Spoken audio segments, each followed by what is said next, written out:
जय गुरुदेव। जय गुरुदेव। गुरु महाराज के चरणों में कोटि कोटि सादर जय गुरुदेव।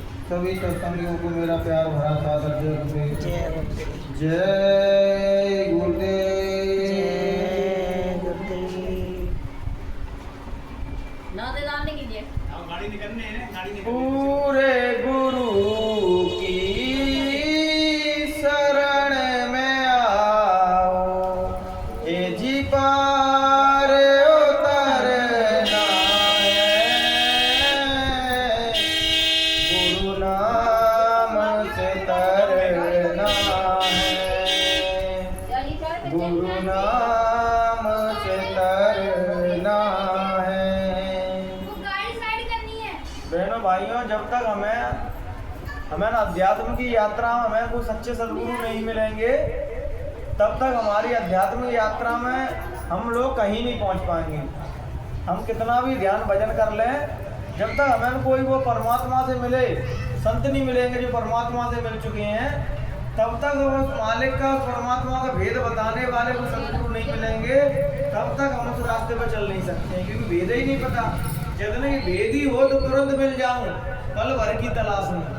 अगर भेद ही कोई मिल जाएगा तो तुरंत भेद बता देगा कि वैसे मिला है, और भेद ही नहीं मिलेगा तो भगवान तक पहुंचने का रास्ता बहनों भाइयों बहुत कठिन है, और लोग कर्म कांडों में उलझ के और अपनी जीवन की यात्रा को पूरा खत्म कर देते हैं।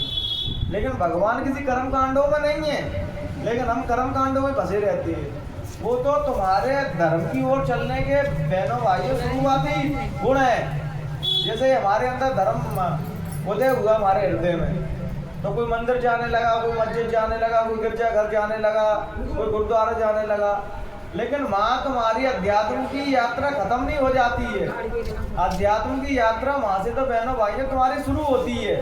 लेकिन लोग क्या करते हैं कि जब धर्म की ओर रुझान होता है तो बस मंदिर जाके ही फॉर्मेलिटी पूरी कर देते हैं। बस मंदिर जाने के बाद ईश्वर को तत्व रूप में देखना चाहिए, तत्व रूप में उसके दर्शन करना चाहिए। उसको हम कैसे करेंगे? जब हम ध्यान भजन में समाधि में जाएंगे, तभी हमें ईश्वर के तत्व रूप के दर्शन होंगे।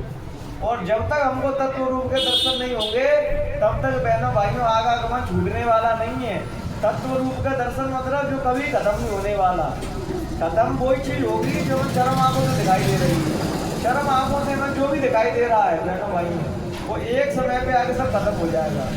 चरम आंखों से जो भी चीज दिखा रहे हैं, और जो बंद आंखों से, तीसरे नेत्र से, शिव नेत्र से जो भी दिखाई दे रहा है बहनों भाइयों, वो शाश्वत वैसा ही रहता है। तो गुरु महाराज कहते थे, ब्रह्मा विष्णु महादेव देवी देवतन ने तुम सभी को उस थर्ड आई से देख सकते हो। इन नेत्रों से कोई भी शक्ति को नहीं देख सकते तुम, क्योंकि इन नेत्रों में अपन छल भी कर रहे हैं, कपट भी कर रहे हैं, उल्टे सीधे काम भी कर रहे हैं, रिश्वत भी ले रहे हैं, चोरी भी कर रहे हैं, सब काम कर रहे हैं।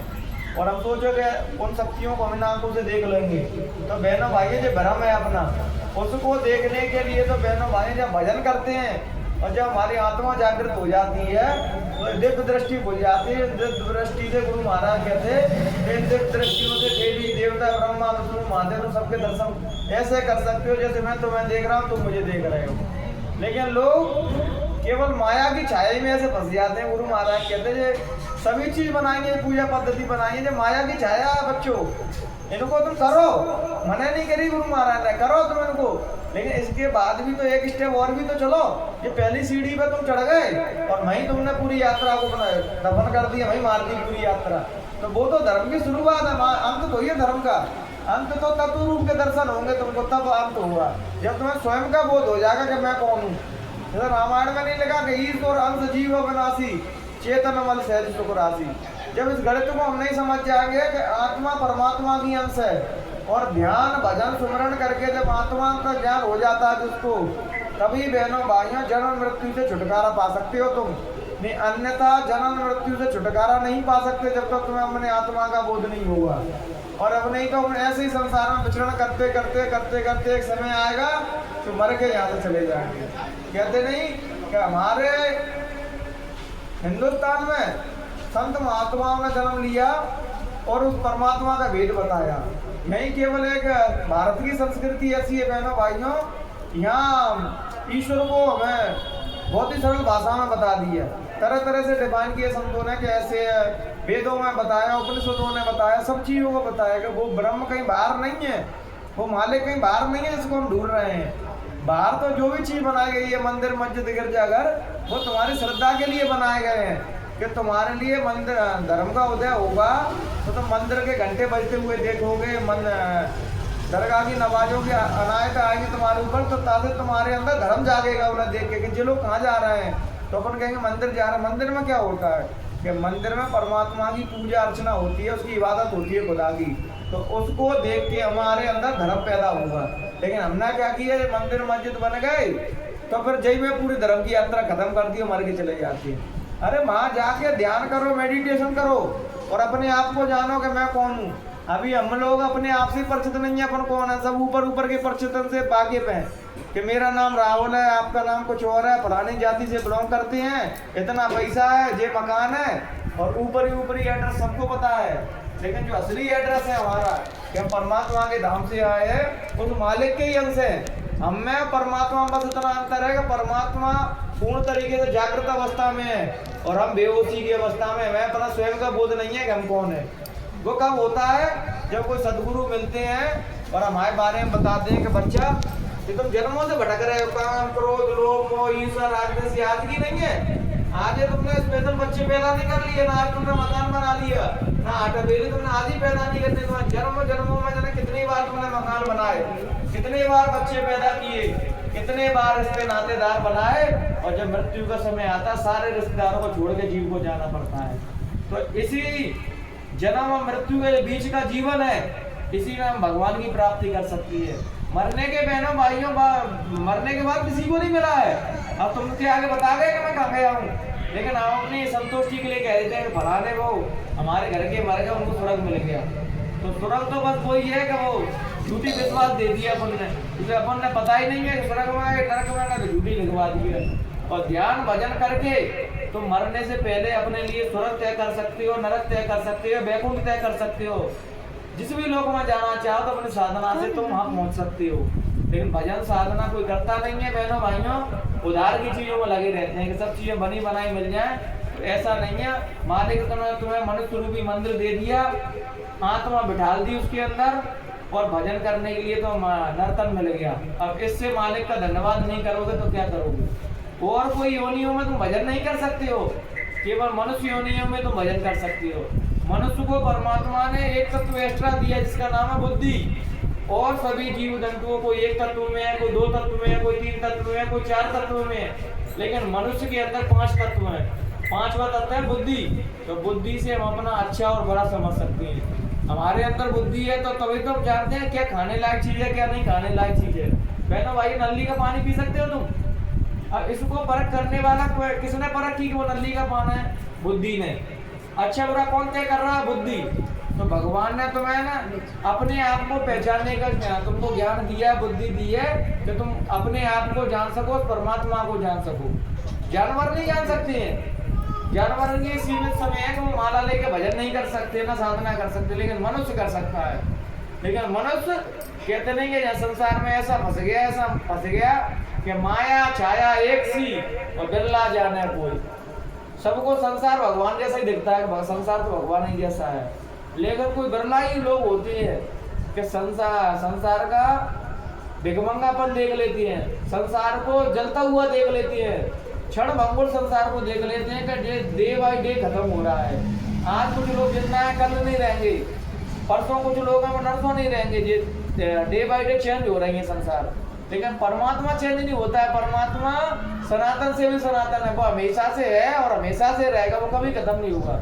लेकिन हम हमेशा से नहीं रह पाएंगे यहाँ पे। हमारी एक सीमा और समय अवधि है। समझदार व्यक्ति वो ये है कि शरीर छूटने से पहले अपने आप को जान ले, अपने ज्ञान को प्राप्त कर ले कि जा मरने से जग डरे मेरा मन आनंद, कब मरियो कब पाइयो पूर्ण परमानंद। जब उस मृत्यु के गणित को समझ जाओगे तो मौत को समझ जाओगे बहनों भाइयों, फिर उसकी मौत नहीं होती कभी भी। मौत से इसलिए लोग भ्रमित रहते हैं क्योंकि लोगों को ज्ञान नहीं रहता है। सभी लोग अज्ञान में जीते हैं। भगवान को तस्वीरों में पूजना आसान है और भगवान को जीवन में उतारना, अपने विचारों में उतारना, अपने आचरणों में उतारना, अपने दिनचर्या में उतारना, वो बहुत कठिन है। रामायण में चिल्ला चिल्ला के अरे झूठ मत बोलो, छल कपट मत करो, किसी जीव की हिंसा मत करो, किसी को सताओ मत। लेकिन हम रामायण पढ़ने के बाद भी रिश्वत ले रहे हैं, रामायण पढ़ने के बाद भी मांस खा रहे हैं, ग्रंथों को पढ़ने के बाद भी खोटे खोटे कर्म कर रहे हैं। तो बहनों भाइयों, तुमने ग्रंथ पढ़े कहाँ है अभी? उसको ग्रंथों को पढ़ के उसको जीवन में तो उतारो। सभी लोग ग्रंथों की चौपाइयाँ दुआ रट तो लेते हैं, लेकिन अपने जीवन में नहीं उतारते हैं। जब तक जीवन में नहीं उतारो, वो धर्म कौन सा है? जिसको जीवन में उतारा जाए वो धर्म है। संत महात्मा उस चीज को तब तुमसे कहते हैं, पहले अपने जीवन में उतारते हैं। जब तक जीवन में नहीं उतारोगे तब तक कुछ होने वाला नहीं है। चाहे भागवत सुनते रहो, चाहे रामायण सुनते रहो, चाहे सत्संग सुनते रहो, और जीवन में उतार लिया तो बहनों भाइयों चढ़ से बेड़ा पार हो जाता है कि एक घड़ी आदि में पुनाद और गोस्वामी शंकर साधु की हरे कोट अभिराज। अगर तुमने क्षण भंगुर भी अगर सच्चे महात्मा की संगत कर ली, थोड़ी देर का सत्संग ही तुमको भवसागर से पार उतार सकता है।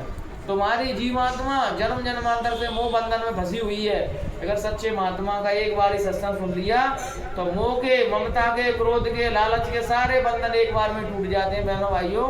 और आत्मा उस परमात्मा से मिलने के लिए तैयार होती है, कहती है महाराज अब मुझे भी उस परमात्मा का रास्ता बता दो जिस रास्ते में तुम चल रहे हो। जिसके लिए महात्माओं ने कहा है नाम दान, गुरु दीक्षा, मतलब शिक्षा लेना गुरु से। तब वो भगवान का भेद बताते हैं कि बच्चे मैं भी ऐसे भजन करता हूँ और तुम भी ऐसे भजन करो, तुम भी उस परमात्मा से मिल जाओगे। बहनों भाई, भजन तो करना पड़ेगा। आगे समय ऐसा खराब आ रहा है, ऐसा खराब समय आ रहा है कि हिंसा को नहीं समझेगा। लालच, क्रोध, हिंसा, धर्मों में लड़ाई, एक दूसरे से नफरत दिन पर दिन बढ़ती जाएंगी, ये खत्म नहीं होंगे, दिन पर दिन बढ़ती जाएंगी। इसके लिए तो गुरु महाराज कह रहे हैं ऐसे ऐसे तूफान आएंगे, ऐसी ऐसी आपदा आएंगी कि जो तुम्हारे दिलों और दिमाग में नहीं है, अभी तुम सोच भी नहीं सकते, ऐसी ऐसी मुसीबतें आने वाली हैं। गुरु महाराज ने बचने का एकमात्र उपाय बताया, परमात्मा का भजन। अगर तुम भजन करोगे तो सारी समस्याओं को समाधान हो जाएगा। वो भजन ही तुम्हारी रक्षा करेगा जब खराब समय आएगा। भजन नहीं करोगे तो कोई तुम्हारी रक्षा करने वाला नहीं है। केवल ये नहीं कि मंदिरों में नारियल फोड़िया है, चर्चों में मोमबत्ती लगाया है, गुरुद्वारों में मत्था टेकिया है और क्या नाम दरगाह में जाकर नमाज पढ़िया तो हो गया काम। उसको अपने जीवन में भी उतारना पड़ेगा। कृष्ण भगवान को मानना है, लेकिन कृष्ण भगवान की बात एक भी नहीं मानती है। राम भगवान को मानते हैं, उनकी बात एक भी नहीं मानते हैं। मोहम्मद साहब को मानते हैं, लेकिन मोहम्मद साहब की एक भी बात नहीं मानते हैं। जीसस क्राइस्ट को मानते हैं, लेकिन उनकी बात को नहीं मानते हैं। तो ऐसा मानना है कहाँ है? कहते नहीं क्या खुदा का वही प्यारा होता है जिसके अंदर रहम होता है। जिसके अंदर रहम नहीं है वो रहमान को कभी प्राप्त नहीं कर सकता है। हिंदू धर्म शास्त्रों में जो लिखा है जिसके अंदर दया नहीं है वो परमात्मा को कभी प्राप्त नहीं कर सकता है। दया धर्म का मूल है, पाप मूल अभिमान, और गोस्वामी दया ना छोड़िए जब तक घट में प्राण। धार्मिक व्यक्ति जब तक संसार में रहता है तब तक दया को नहीं छोड़ता है। और हम लोग इतने क्रूर हो गए हैं कि उसकी कोई हद ही नहीं। धर्म की बेसिक शिक्षा है दया।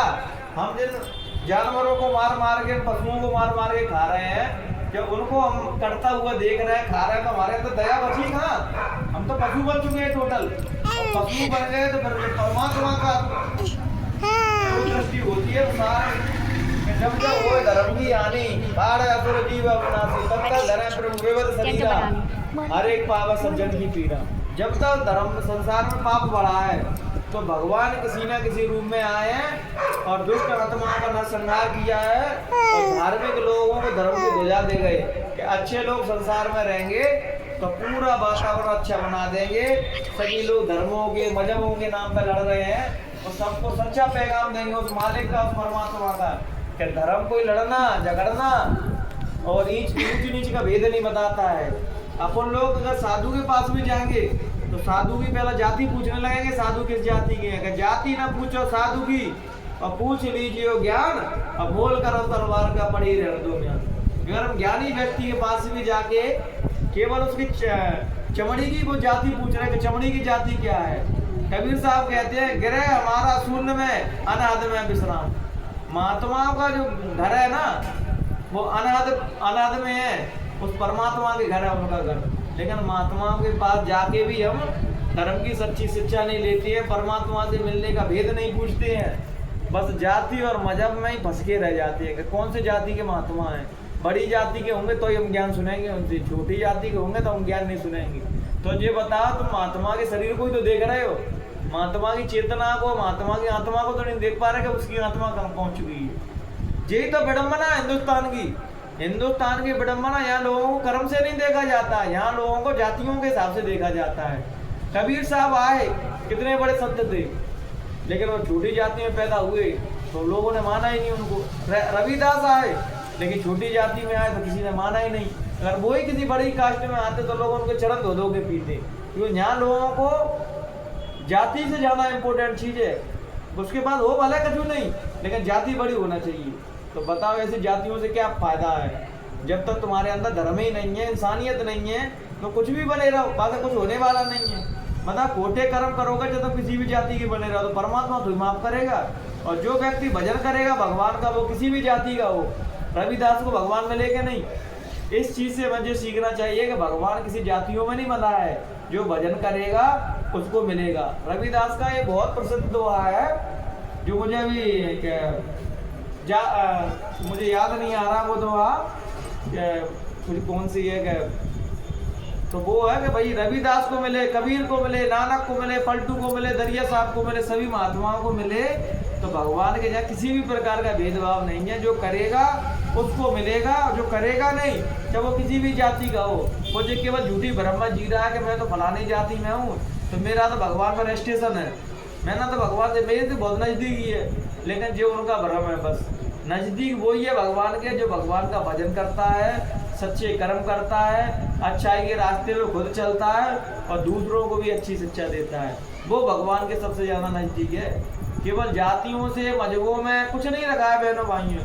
कोई भी व्यक्ति तुम्हें लड़ने झगड़ने की या गलत काम करने की, धर्म के आड़ में कोई भी तुमको शिक्षा दे रहा हो, उसकी बात बिल्कुल मत मानना, क्योंकि कोई भी धर्म, कोई भी मजहब हमको इंसानियत के पाठ पढ़ा रहा था। तुम कोई भी ग्रंथ पढ़ लेना, चाहे कुरान शरीफ पढ़ लेना, चाहे रामायण पढ़ लेना, चाहे भागवत गीता, कुछ भी पढ़ना, वहाँ में इंसानियत से ऊपर कोई बात नहीं बताई गई। धर्म सबसे ऊपर बताया गया कि धर्म इंसानों के लिए बनाया गया है, धर्म का व्यापार नहीं होना चाहिए। लेकिन सबसे दुखद बात तो यही है कि हमने धर्म को भी एक बिजनेस बना दिया है। बस यहाँ ऋषि मुनि हमारे हैं, ब्रह्मास्मि सोहम, उस अनालक की बात करते थे कि खुदा तुम्हारे भीतर है। आज लोगों ने चंद पैसों की खातिर लोगों को, धर्म को भी सौदा बना दिया, बेच रहे हैं धर्म को। धर्म की भी एक नीलामी कर दी, कितने पैसा दो तो भागवत कराऊंगा, इतने पैसा दो तो रामायण कराऊंगा। तो धर्म बचा कहाँ है? वो तो बिजनेस बचा हुआ है। पैसा नहीं दोगे तो पढ़े ही नहीं आएंगे। तुम्हारे अंदर रामायण सुनने की इच्छा है, लेकिन वो फीस उनकी इतनी महंगी है तो वो तुम्हारे यहाँ आएंगे ही नहीं। तो धर्म बचा कहाँ है? वो तो व्यापार हो गया। लेकिन सदगुरु के यहाँ धर्म सबसे ऊपर रहता है। आत्मा परमात्मा का भेद निस्वार्थ बताते हैं कि भैया जब भगवान हवा चला रहा है तो उसके कोई पैसे ले रहा है बहनों भाइयों? नहीं ले रहा ना। धूप निकलती है, सूरज कोई पैसे लेता है तुमसे? जीवन में जितनी भी महत्वपूर्ण चीज़ है परमात्मा ने सब फ्री कर रखी है। लेकिन हमें ऐसी विडम्बना है कि फिर भी परमात्मा के छोटे छोटे जीवन के हिस्से को नहीं देख पाते। हवा है, परमात्मा ने फ्री चला रखी है। सूरज का प्रकाश है, ये फ्री है। जो हम सांस ले रहे हैं उसके कोई पैसे नहीं लग रहे हैं। तो बहनों भाइयों ये बताओ तो धर्म के आड़ में ये चीज़ क्यों करें? हाँ, तुम्हारी श्रद्धा हो, ये अपने शास्त्रों में भी लिखा है कि गुरु को जब गुरु से मिलने जाओ, उनके कहीं पे जाओ तो उनको दक्षिणा देना चाहिए। लेकिन दक्षिणा सतगुरुओं की, किसी भी महात्मा की फिक्स नहीं होना चाहिए कि उसकी बेचारे की 2 रुपया की हैसियत है, तुमने लगा दी पहले ही 50 लाख चाहिए, तो बेचारा वो फिर तो वो दान बचा कहाँ? दान तो स्वेच्छा से किया जाता है कि भैया उसकी 5 की इच्छा है तो 5 देगा, 2 की इच्छा है तो 2 देगा, 1 की इच्छा है तो 1 होगा। महात्मा ने तो जहाँ तक की कह दी, अगर कोई महात्मा तुम्हारे घर पे आए, वो तुम्हारे पास पैसा नहीं है कुछ भी, तो अपने आंगन की धूल उठा के महात्मा जी के हाथों का रख के पैर छी लेना। तो धूल भी एक मतलब तुम्हारा जगह, महाराज मेरे पास तो चाहिए, अगर और ना हो तो स्वामी अशोक भारती कहते हैं कुछ नहीं होगा तो एक फूल तोड़ ले आना कहीं से, उनके हाथ में एक फूल ही रख देना, तो भी तुम्हारी अच्छा। महत्वपूर्ण बात ये नहीं कि अपन क्या दे रहे हैं, महत्वपूर्ण ये बात है कि किस श्रद्धा से या भाव से दिया जा रहा है। करोड़ों रुपए भी भाव से नहीं दे रहे हैं बहनों भाइयों, तो तुमने दिया कहाँ भी दान? तुम्हारे अंदर कलुषता तो बनी ही रही, और तुमने फूल भी श्रद्धा से प्रेम से दिया, वो है सच्चा दान बहनों भाइयों। आज लोग मान बढ़ाई के लिए तो दान पुण्य कर रहे हैं, तो ना तो दान लग रहा है बहनों भाइयों, ना पुण्य लग रहा है। दान करो और भूल कहते नहीं कि नेकी करो दरिया में डाल, अच्छे कर्म करो भूल जाओ और इसके बदले में तुम्हें कहीं कुछ चाहिए। आजकल हम लोग पता मंदिरों में कहते जाते हैं कौन से मंदिरों में मनोकामना पूरी होगी, तो वहां तरह तरह के मिठाई के डिब्बे ले जाएंगे और भगवान से किसी को लेना देना नहीं है, बाबा मनोकामना के पीछे भाग रहे हैं। धर्म का भगवान से मिलने का रास्ता तो ऐसा है कि भगवान के लिए तो 54 58 1 रुपये कुछ भी खर्च करोगे श्रद्धा से तो भगवान तुम्हें चागुना जाना पड़ा के देता है, क्योंकि ब्रह्मांड गोल गोल घूम रहा है। जो तुम कर्म करोगे बहनों भाइयों लौट के तुम्हारे पीछे कर्म प्रधान विश्व रच राखा और जो जस गई वो तस फल चाखा। जो पृथ्वी गोल गोल घूम रही है बहनों भाइयों, इस पृथ्वी में जो भी तुम फेंकोगे वो तुम्हारे पास लौट के आएगा। अच्छे कर्म फेंकोगे तो अच्छे कर्म लौट के आएंगे, खोटे कर्म करोगे तो घूम फिर के तुम्हारे पास ही आएंगे लौट के। कहते नहीं भगवान से डरना या नहीं डरना, लेकिन अपने कर्मों से जरूर डरना। कर्मों का हिसाब तो भगवान राम नहीं बच पाए कर्मों के जंजाल से, तो अपन कहाँ से बच जाए। इसलिए बहनों भाइयों कर्मों को पाक साफ रखो, जो भी काम कर रहे हो मेहनत ईमानदारी से करो और मालिक का भजन करते चलो और सबका आनंद पूर्वक होंगे। इन्हीं विचारों के साथ अपनी वाणी को यहीं बढ़ाम देती हैं। अगर कहने सुनने में किसी प्रकार की त्रुटि रह गई हो बहनों भाइयों तो अपना बेटा मैं छोटा भाई समझ के हमें माफ कर देना। जय